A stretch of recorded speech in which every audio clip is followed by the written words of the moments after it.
Hi everyone, thank you for joining me again. This is our final video on the book by Austin Kleon called Steal Like an Artist. And if you've gone through all the other videos, thank you very much. We're going to wrap up with this book with chapters 8, 9, and 10, which are Be Nice, Be Boring, and Creativity is Subtraction. These are very brief chapters, so the video will be fairly short, I think. Basically, in my view, chapters 8, 9, and 10 feel like Austin is pushing us out of the nest and allowing us to go and fly on our own as artists by giving us some practical, real-world advice, which you don't always get in these creativity boosting books. Chapter 8 is titled Be Nice, and the main ideas here are to pick good friends and ignore your enemies. He talks a lot about finding people online who you admire and follow them, and with a caveat about being online, and also when we post our artwork online or our work or engage with people, that the comment sections of the internet are famous for being places where some of the worst people tend to hang out, and often they don't have anything nice to say, and never learned the saying that if you don't have anything nice to say, don't say anything at all. So you want to surround yourself with good people and cast out the bad. And the good people should be people that you admire, people that you can learn from. Austin recommends writing fan letters to the people you admire, and those don't have to be living people. They could be people who have passed away, and you can write a letter to them as a blog post or as a Facebook post or make a meme or something like that. That is a way to celebrate the person that you appreciate and put it out into the world that you're showing appreciation for that person. The main thing is to not require validation from your heroes or from other people at all. The work that you're doing is first off for you. You're doing it because it means something to you. And that's the important thing.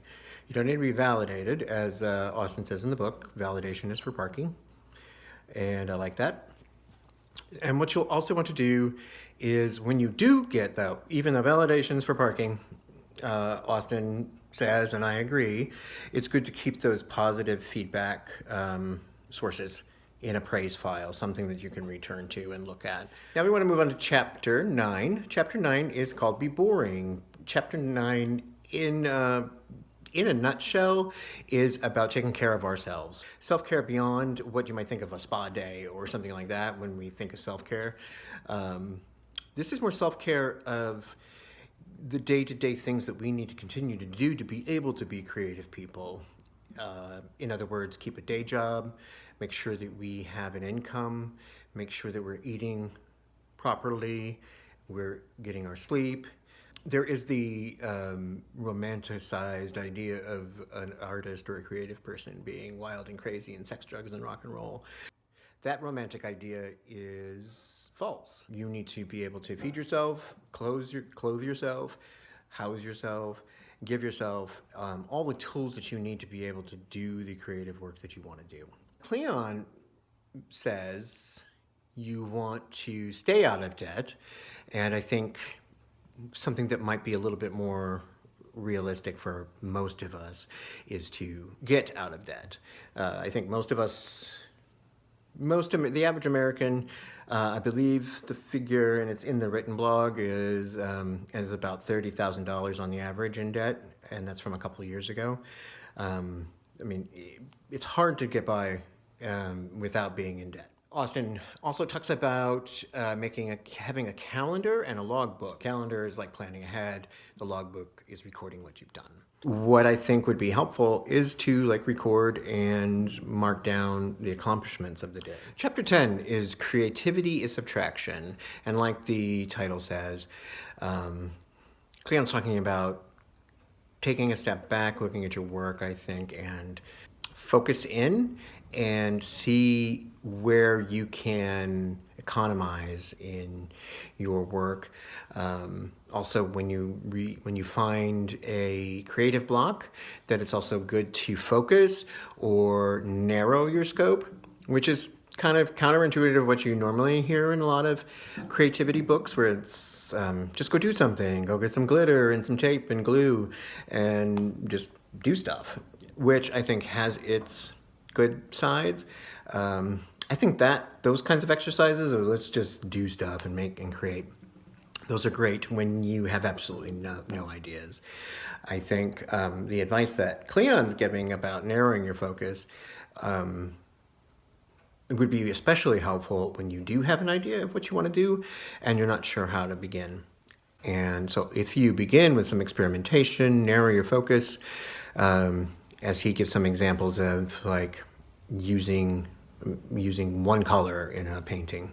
He also talks about Dr. Seuss as an example of this. And Dr. Seuss, in a CNN article from 2009, there's a telling of Bennett Cerf, who was Dr. Seuss's editor, bet him that he couldn't write a book using 50 words or less. And The Cat in the Hat was a very simple book. It had only 225 words. And so Dr. Seuss, not being one to back down from a challenge, he started writing and came up with Green Eggs and Ham, which uses exactly 50 different words. So that's an example of how narrowing your scope can totally help you focus in and meet a challenge.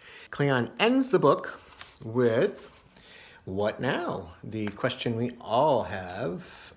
And so just to go through it, we will look at the book, and what Kleon is suggesting is take a walk, start your swipe file, and these are things from the beginning, the earlier videos and the earlier blog posts, so you can catch up on, if this is the first video you're seeing, these are in some of the early ones. So go to the library, buy a notebook and use it. And this is catching up to these last few here. Get yourself a calendar, start your logbook, give a copy of this book away. Now, he hasn't said that previously, but here it is now. Also good advice. Start a blog and take a nap. And take a nap, I think, is good advice on any day, no matter what you are working on. So that's wrapping up. That wraps up our discussion of Austin Kleon, Still Like an Artist, 10 things nobody told you about being creative. I hope you found it interesting. I hope you go out and do buy a book. And there is a link in the blog at artnownotlater.com. That is the blog that I write and update. And I hope you take a moment and visit that. In the next video and blog post, I will be talking about Stephen Pressfield's The War of Art. And I will be using the audiobook for my own purposes. I'm a big fan of audiobooks. I think I've mentioned that in a previous video. But below is a link to the book itself on Amazon. So I hope to see you next time. And thank you so much for sticking with me through Still Like an Artist. This has been a learning process for me, and I've learned a lot, I think, and a lot more learning to do. And I'm glad that you've come along this far, and I look forward to interacting and talking a little bit more later. Thank you. Bye.